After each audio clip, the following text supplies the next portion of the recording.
Et coucou toi, j'espère que tu vas bien. Alors je pense que tu le sais, mais le 1er juillet, j'avais mis en ligne toute une explication sur la carte du fou. Et ça avait initié ma série défi de faire 78 vidéos pour les 78 cartes du jeu de tarot. Et là, je vais être honnête avec toi parce qu'en fait, avant de tourner là, cette vidéo pour la Lune et fin 2020, j'ai vraiment songé tout arrêter. Parce que en fait, ces vidéos, elles rencontrent pas la même audience que toutes les autres vidéos de ma chaîne. C'est les vidéos qui ont le moins d'audience à leur sortie, en tout cas. Et en plus, donc il y a moins de popularité, hein, franchement. Et ça me demande de moi un énorme travail en amont parce que c'est des vidéos extrêmement documentées, extrêmement fouillées et souvent assez longues aussi. En plus, c'est les vidéos sous lesquelles j'ai le plus de commentaires négatifs.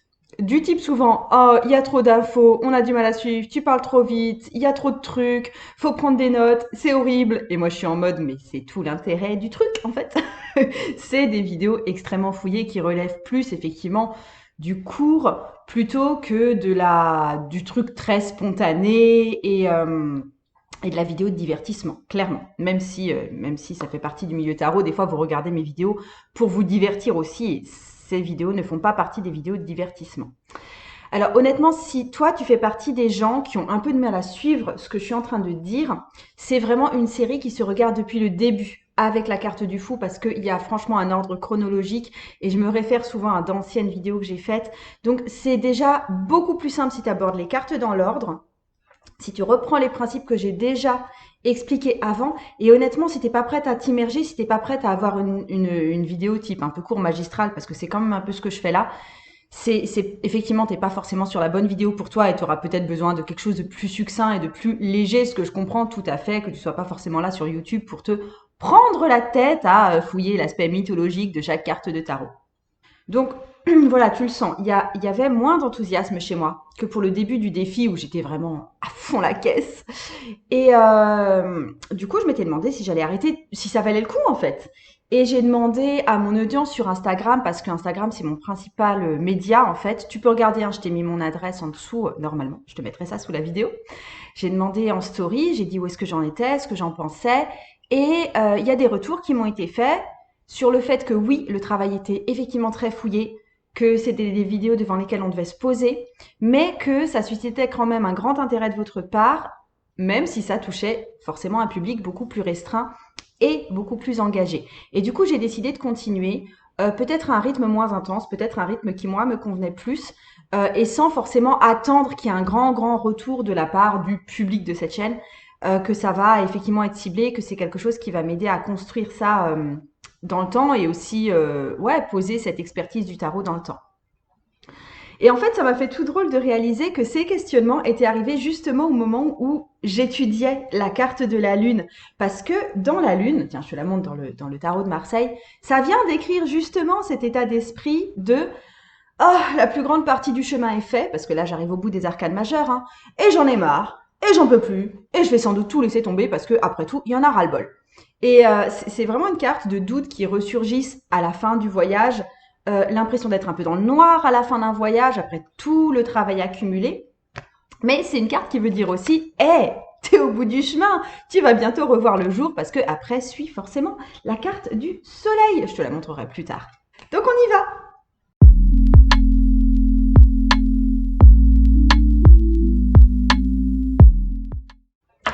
La lune que je te montre ici dans le jeu de Rider-Waite-Smith, c'est vraiment le symbole de la mère cosmique. C'est avant tout un archétype féminin, c'est un archétype de réceptivité aussi, parce que c'est un astre qui ne diffuse pas lui-même la lumière. C'est un astre qui reçoit la lumière du soleil et qui réfléchit la lumière du soleil. Ça évoque aussi donc toute la féminité qui est liée au monde lunaire, le mystère de la gestation, les cycles biologiques féminins, l'eau en général, les marées, puisque les marées sont définies par la Lune. On voit vraiment ça, je te montre ça dans le Good Tarot, qui est le tarot de la bienveillance en français. J'ai même pas sorti la carte en fait, parce que la carte de la Lune, c'est la boîte en fait, donc c'est assez génial, où on voit ce lien fort entre Lune et féminité. On le voit aussi avec dans le Primordial Tarot. Si tu cherches les noms des jeux, de tous les jeux que je vais te citer ici, pareil, c'est en dessous en dessous dans le descriptif de la vidéo. Donc, dans le primordial tarot, il y a aussi une identité forte entre lune et féminité, monde féminin. Donc là, on est vraiment dans le monde du rêve, dans le monde de l'imaginaire, dans le monde de l'inconscient et dans le monde de la nuit. Là, je te montre le Three Trees Tarot parce que effectivement, on voit juste un écureuil qui dort dans son petit tas de feuilles avec la lune. C'est vraiment le monde de la nuit, le monde du rêve, la partie invisible du monde qui nous est dissimulée à l'inverse du soleil qui se présente de face. En fait, l'astre du soleil. Attends, je vais te montrer la carte du soleil. Le soleil est représenté de face, la lune est présentée de profil. Donc, il y a quelque chose qu'on voit moins, en fait. C'est vraiment une carte de mystère. Je voulais te montrer ça aussi dans le Helgoliath Tarot, le côté nuit, le côté lune. Il y a juste la lune qui est représentée ici. Elle est magnifique, cette carte d'ailleurs. Et dans le Cosmic Cycles Tarot aussi, où on a cette histoire de dissimulation, de ce qu'on peut faire parce qu'il fait nuit. On a une adolescente là qui fait le mur pour rejoindre sa copine et qui le fait parce que la nuit le lui permet. Donc il y a tout un truc un peu de mystère, de dissimulation, de monde de la nuit en fait. Et du coup, on peut interpréter ça comme la carte de ce qui est caché, de ce qui fait peur, et aussi d'intuition, de féminité, de cycle féminin. Donc c'est aussi une carte qui va venir parler de forte intuition, de demander d'utiliser son intuition, ou d'utiliser, ou ça va aussi parler de force inconnue, de force irrépressible qui entrent en jeu, comme nos pulsions, nos instincts, et aussi comme les marées, qui sont aussi une force irrépressible du courant de la mer. Je l'ai dit, la lune réfléchit la lumière du soleil. Et du coup, dans un tirage, moi, je t'invite à voir les cartes qui dégagent de la lumière. Je pense à la carte du soleil, je pense à la carte de l'ermite, je pense au 10 de coupe. Tiens, je vais te les montrer. Donc, la carte du soleil, ça peut être une carte lumineuse. Je te montre la carte de l'ermite parce que il tient une lanterne, le 10 de coupe qui est une carte arc-en-ciel, qui est une carte qui dégage aussi beaucoup de lumière.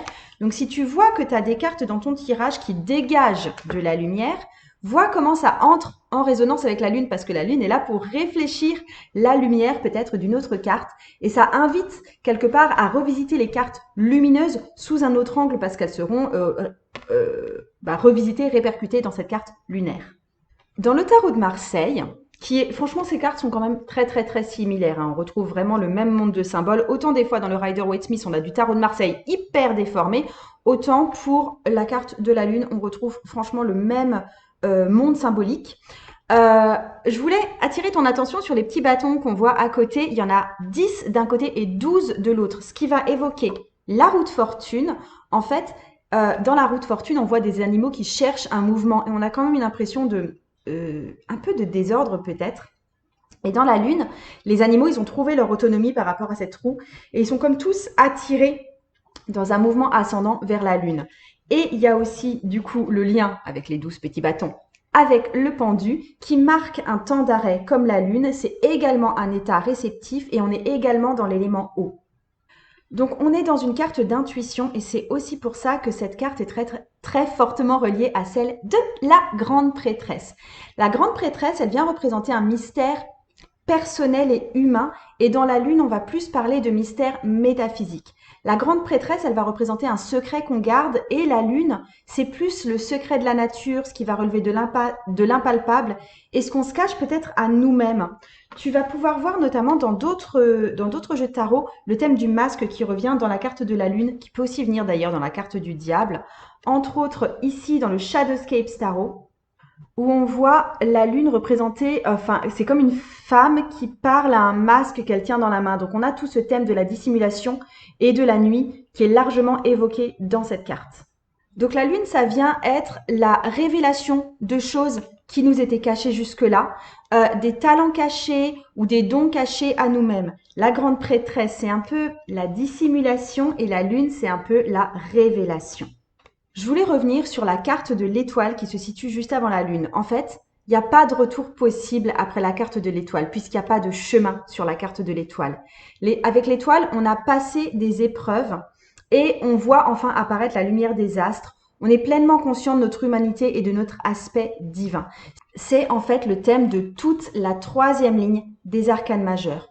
Pour pouvoir utiliser la lumière qu'on a trouvée dans l'étoile, on doit passer à travers un temps de distorsion et de peur avec la lune. Donc il y a l'imagination qui distord tout parce qu'elle reflète des expériences du monde extérieur, mais qui sont vécues de l'intérieur avec nos perceptions intimes, nos interprétations, nos anciennes angoisses. Je voulais te montrer la carte dans le Magical Forest Tarot, qui est ici.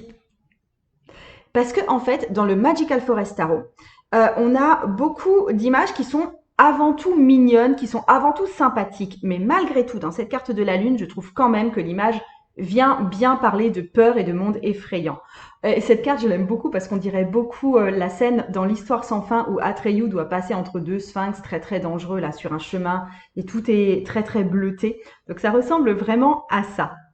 Et dans les mythes du monde entier, on voit bien que l'inconscient collectif, ça contient des monstres, ça contient des héros à la fois, ça contient à la fois des peurs, ça contient à la fois des joies, et il y a un peu tout ça dans la carte de la Lune, pardon.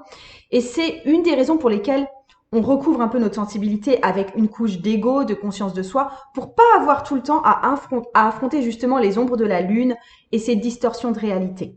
La Lune, elle représente également notre part d'ombre au sens jungien de l'ombre, c'est-à-dire notre partie inconscience, nos faiblesses ou grandeurs qu'on a réprimées. Et là, ce qui est suggéré, c'est que toutes les répressions qu'on a accumulées, ça va faire que nos ombres remontent à la surface et ça va venir influencer celui qui reçoit le tirage dans lequel vient la carte de la Lune. Donc, il y a vraiment une tension ici entre le conscient et l'inconscient.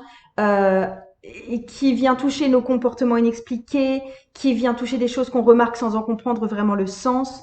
Je veux te montrer à ce sujet la carte du Urban Tarot, où clairement là, on dirait la carte de Carrie, on dirait un film d'horreur, cette carte de la Lune, où clairement la Lune c'est vraiment quelque chose de souterrain, le chien et le loup sont transformés en chien et en crocodile, enfin il y a vraiment quelque chose de très...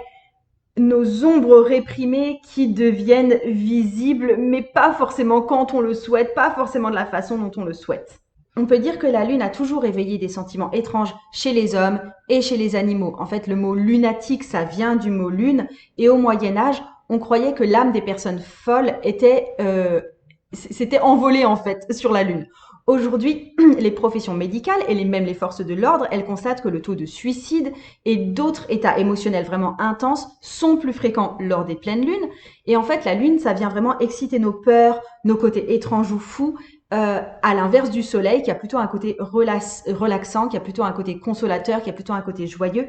Et si la carte du Soleil, elle arrive juste après la Lune, c'est que, en fait, la simplicité du Soleil, elle peut être pleinement appréciée que quand on a traversé l'univers du tordu, l'univers du bizarre. Je voulais parler maintenant de l'écrevisse ou du homard qu'on voit au premier plan. Je te le montre, en fait, il apparaît régulièrement dans quasiment tous les jeux de tarot. Hein. On le voit très très bien ici dans le tarot initiatique. J'aime beaucoup cette perspective de côté comme ça, avec le homard qui sort.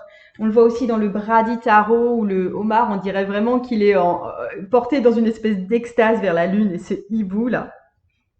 En fait, le homard ou l'écrevisse, ça vient symboliser l'état émotionnel et intuitif de la personne. C'est quelque chose qui est immergé dans l'eau, c'est l'élément eau dans la vie de la personne. Et faut pas oublier que le homard, c'est aussi un charognard. On peut se connecter à ça avec la rumination de nos vieilles émotions, le fait de ressasser, le fait d'être dans un cycle un petit peu négatif. C'est aussi le thème de la protection qui est là parce que on a le choix entre rester à l'abri dans l'eau ou en sortir. Il y a aussi le thème de perdre sa carapace parce que le homard et l'écrevisse muent et de devenir vulnérable. Au Moyen-Âge, on prêtait au homard des propriétés médicinales, à l'écrevisse des propriétés médicinales, notamment le don d'éloigner la peste. Et ça vient faire un peu écho avec la peste, le thème de la peste qu'on voit dans la carte de la mort. Et on retrouve d'ailleurs les deux tours de la carte de la mort dans la carte de la lune. En fait, on avait ici le soleil qui se levait ou qui se couchait entre les deux tours. Et dans la carte de la lune, c'est soit le soleil qui se levait, peut-être qu'il y a une éclipse lunaire, ou c'est la nuit avec la pleine lune. Quoi qu'il en soit, on a un astre plein ici, qui peut signifier la croissance, le développement, l'ascension. Il y a vraiment une progression très nette entre ces deux cartes. Il y a un gain pour la personne qui a fait le chemin. Elle est sur un chemin intuitif. C'est comme une prémonition en fait d'une carte à l'autre. L'écrevisse, elle va aussi symboliser les peurs les plus universelles de l'inconscient collectif, des visions en fait de démons qui n'ont pas de nom, qui n'ont pas de forme. On a des grandes terreurs de on ne sait même pas quoi. C'est vraiment, il y a vraiment un parallèle aussi avec les monstres qui sont rencontrés par les chamans au cours de leur transe. Et en fait, quand on voit arriver ces peurs, c'est comme une créature qui sort de l'eau noire et un peu visqueuse, un peu huileuse. Ça peut mener à la panique complète et complètement inexplicable en plus. Donc, c'est des images de notre monde intérieur et qu'on peut pas vraiment atteindre. Et on peut, pardon. C'est des images de notre monde intérieur et on peut pas vraiment atteindre le soleil sans être passé par ces visions très noires, très visqueuses, très effrayantes. Alors, je voulais encore te montrer dans d'autres jeux, on voit ça hyper bien dans le Nicoletta Cecchioli, on a une espèce de sirène morbide qui est en train de sortir de l'eau, là. On le voit aussi dans le Marie-El Tarot, là on a moins l'aspect sortir de l'eau, mais on a l'aspect vraiment de quelque chose d'effrayant, de quelque chose qui est plus grand que nous, qui n'est pas maîtrisable, qui n'est pas nommé. Et on l'a aussi dans le jeu du Wild and Noun Tarot, parce que en fait, il y a ce truc de on peut pas voir les monstres par terre. On ne sait pas vraiment ce qui se trame parmi les arbres, parmi la végétation, parmi les rochers, parce qu'en fait, la nuit a tout recouvert et du coup, c'est très propice à développer ce genre de terreur irraisonnée chez nous. Avec ce détour par le homard, je voulais insister sur le fait que la carte est associée dans l'astrologie au signe des poissons. Donc les poissons, c'est associé aux rêves, c'est associé aux expériences extrasensorielles, c'est associé à la spiritualité. Et en astrologie, la lune, la planète lune, gouverne le signe du cancer. Et le symbole du cancer, c'est le crabe. Donc selon la tradition du tarot, là, le crabe, il est changé dans l'imagerie en homard, mais le crabe et le homard, ça correspond pour les deux à un niveau d'évolution assez bas dans l'échelle animale, on va dire. Et avec ce homard et le signe du cancer, la carte de la lune, elle amène à la surface des peurs profondes et des anxiétés profondes, le même genre de sensation que le chariot maîtrise. Et le chariot, c'est la carte du cancer. Donc le prince du chariot, il n'affronte pas ses angoisses, mais il les garde pour lui, il les garde en lui. Et avec la lune, ses angoisses, elles peuvent émerger et être réellement affrontées. Je vais aussi m'attarder à faire vraiment une référence à la carte de tempérance. On a le même astre qui se lève ou qui se couche au-dessus d'une étendue d'eau. Avec tempérance, on a un chemin qui mène vers le sommet d'une montagne, vers un astre.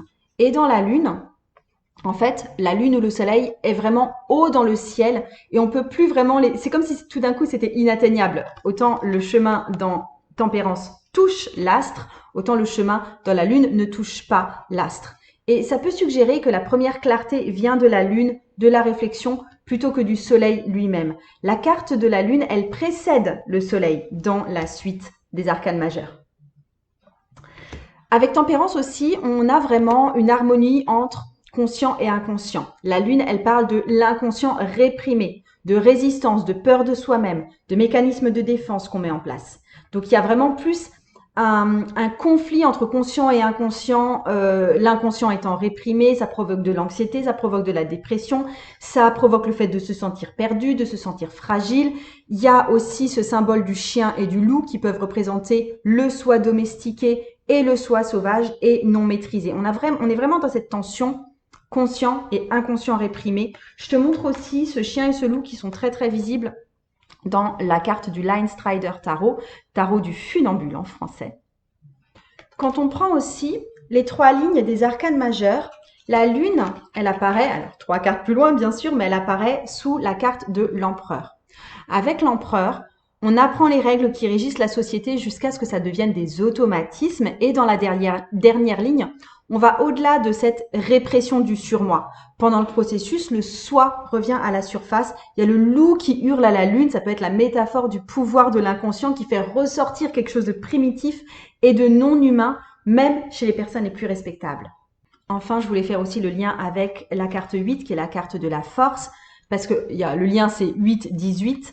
La force, c'est la nature animale, notre nature animale qui est domptée. Et là, ici, la bête, elle retourne vraiment à la vie sauvage. Il n'y a plus d'humains sur la carte 18. On est vraiment dans une régression primitive. C'est à cause de cette régression primitive qu'on peut dire que la carte de la Lune peut être aussi une carte de folie, en tout cas de non-contrôle du corps et des émotions. On est dans le thème du loup-garou, de l'homme qui se transforme en loup sous l'influence de la Lune. C'est vraiment la libération d'une énergie inconsciente qui désintègre notre personnalité ou ce qu'on croyait être notre personnalité. Dans le tarot, c'est un moment dangereux qui arrive seulement après une longue route, une longue préparation. C'est une des dernières cartes des arcanes majeures. Donc, les problèmes quelque part normaux de l'ego ont déjà été traversés et on est déjà suffisamment aguerri pour pouvoir affronter la Lune. C'est vraiment une expérience chamanique qu'on peut vivre ici, c'est ce qui est aussi un lien avec la folie. C'est-à-dire que le chaman, il va vivre une transformation en animal autour de ses trans. Le chaman, il est comme une personne occulte qui s'est préparé longuement à cette transformation. Il est armé, il sait à quoi s'attendre. Il est souvent issu d'une famille de chamans lui-même. Donc, il y a vraiment aussi ce truc de oui, c'est une zone de transformation, oui, c'est une zone de folie, oui, c'est une zone d'inconnu. Mais quelque part, si on en est là, c'est qu'on est prêt à ça.